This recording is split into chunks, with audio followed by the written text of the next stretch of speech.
Hey you guys, it's your big dreamer and doer G Dinero coming to you today with another Wealthy Wednesday. Today we're going to talk about Bitcoin versus fiat currency as a store of value. But remember, none of this is tax, legal, financial investment advice. It's your buddy G Dinero helping you increase your financial literacy to help put you and your family on that path to financial freedom. So with no further ado, let's jump right in. So the inspiration for today's today's video came from this post by both Invest Answers and Carl B. Menger. So it was posted on X, and that's what inspired me to go ahead and put out a video about it. And that was, if you look at Bitcoin versus inflation, right? Fiat inflation, and you look at Bitcoin over the last 5 years, had you held on to cash, your $100 from 2020 would realistically be worth $76 today. It would have lost 24% of its value, right? And by that, I mean, that's the inflation side of things. $100 spends about as far as $76. On the other hand, Bitcoin went from $100 to $1,201. So $100 worth of Bitcoin that you invested in 2020 would today, 5 years later, be worth $1,201, at least at the time that this post was done, again, originally by Carl Menger and then shared again by Invest Answers. So the result of that is that $100 invested 2020 is $76 today in fiat money. That's a 24% reduction. $1,201 is what it would be worth in Bitcoin today. That is a 1,201% increase or return. And that's where Invest Answers came up with his 16 times gain. You take 1,201 divided by 76, it's 15.8. So approximately a 16x on your money over the last 5 years, just by holding it as a store of value in Bitcoin instead of holding it as a store of value in fiat currency like many people in the world do, okay? And this goes back to the video that I made back on Monday where I was talking about store of value being an advantage in the Bitcoin column. And if I remember correctly, fiat got an F. Fiat, both digital and physical currency, got an F in their category in that video that I made on Monday. So again, if you haven't already seen that video, we'll make a link to that video so you can see it. Now, if we extrapolate this out 5 more years, so now we're talking about 10 years from 2020 out to 2030. And we have to make some assumptions here that everything continues at the same rates, which that's highly unlikely. And we'll go over some other assumptions later on in this video. Then your fiat would be worth $58, right? So it would have lost 42% of its purchasing power. It would have gone from being worth $100 and spending like $100 in 2020 to being worth and spending like $58 in 2030. This is the same thing that like cars. When I was a kid growing up, you could buy a brand new car for $8,000 or $10,000. Now a brand new car is $40,000 or $50,000. You could buy a house back then for $100,000 to $150,000 that was the most beautiful, latest house in the neighborhood. And nowadays, that same house is $450,000 to $500,000, right? That's inflation. That is where cash loses its value over time. And again, if we extrapolate out 5 years and we're looking at it in Bitcoin, from 2020 to 2030, this would be a 14,510% return. The Bitcoin would be worth $14,510. That's a 250x in 10 years. Hold cash, $100 spends like $58. Put it in Bitcoin, it spends like $14,510. I don't know about you, but 250x on my money by literally just holding my money, true money, in something that is tangible versus something that can be inflated at will. I'll take the one that's tangible all day long. And by the way, this was also inspired by, I think the guy's first name was Charles. It was one of the comments in my video on Monday morning that I made where he talked about that fiat is not truly money.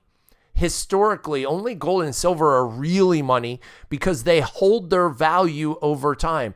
They are a true store of value, whereas fiat currency has always failed in this category.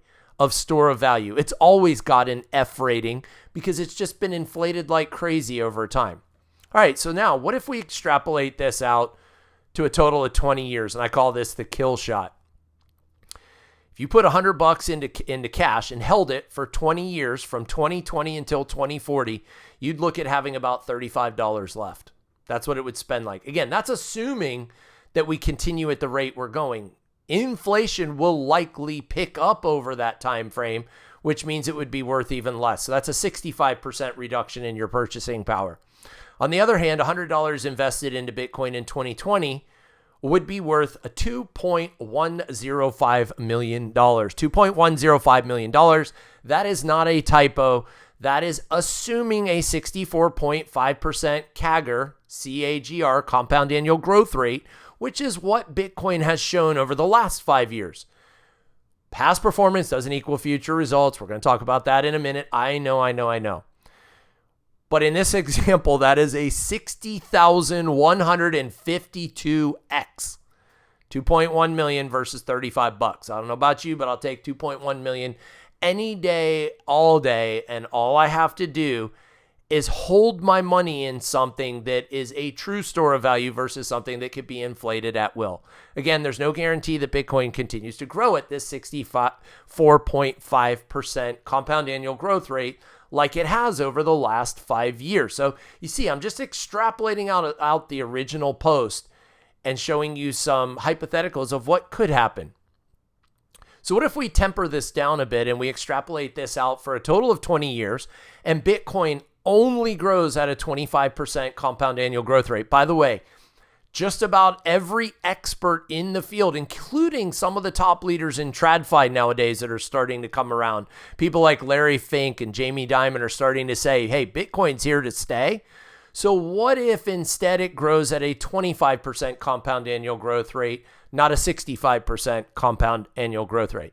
Well, in that example, still, the fiat goes from $100 down to $35. That's a 65% reduction. And the Bitcoin, the $100 worth of Bitcoin in 2020 grows to $8,673 worth of Bitcoin in 2040. That's an 8,673% increase in the purchasing power of that said Bitcoin, or a 248x. Still a 250x from where we are right now. And the only thing you got to do is hold your money in an alternative form of true money, not in fiat, which is not even true money because it fails on the store of value side of things. So here's the why. This is the rationale and reasoning behind everything. Fiat continues debasing.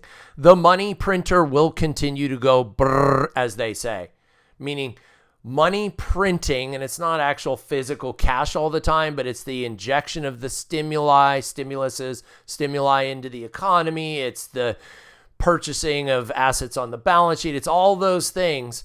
That plus inflation, that debasement and inflation will only accelerate, in my opinion. And as it accelerates, it means that the purchasing power of your cash continues to go down very, very rapidly into the future. Bitcoin, on the other hand, is scarce. It has a fixed release schedule, right? And because of that fixed release schedule, it can only be inflated. It's not really inflation, but it can only be added out into the market at a set level. Every 4 years, that halving occurs and that level goes down slower. And there's only ever going to be 21 million Bitcoin in existence. So what you're seeing is capital is flowing from weaker money. And I should have put the money in quotes because fiat, again, in my opinion, isn't even true money because it doesn't meet all three of the things that you need. Yes, it's a unit of account. Yes, it's a medium of exchange like we talked about back on Monday's video, but it is not a store of value because it can be inflated at will. That alone makes it not a store of value. So capital flows from that weaker money into hard money like Bitcoin that cannot be inflated at will. So what's the NFA squared? NFA squared is not financial advice, but friendly advice from your buddy, G Dinero. Get off zero. Like if you don't have any Bitcoin, go buy some Bitcoin. People think they have to buy a Bitcoin. By the way, at the time this was recorded, Bitcoin is around $110,000 a coin. You don't have to go buy an entire coin. You could buy 1/100 millionth of a coin, or 1 Satoshi, and at least you have 1 Satoshi more than you did the day before, right? And then maybe the next day you go buy 2 Satoshis, and the next day you buy 4. Before you know it, you're buying 1/10 of a Bitcoin at a time, and then you're buying a Bitcoin at a time. At least you're getting yourself off of zero. Buy Bitcoin as a hedge, buy it as an investment, buy it as to protect your purchasing power, buy it to become sovereign, to become like your own bank, right? To become your own truly free individual. That's what sovereign is. To bypass banks. And remember, past performance does not equal future results.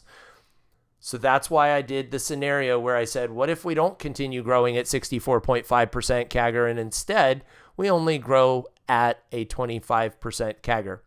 Guys, if you want to see more videos like this, make sure you like this video, comment below. It helps the algorithm. It helps them be able to, so that you can see more videos like this. So like this video, comment below. Let me know what you like best, what you don't like, what you'd like to see more of.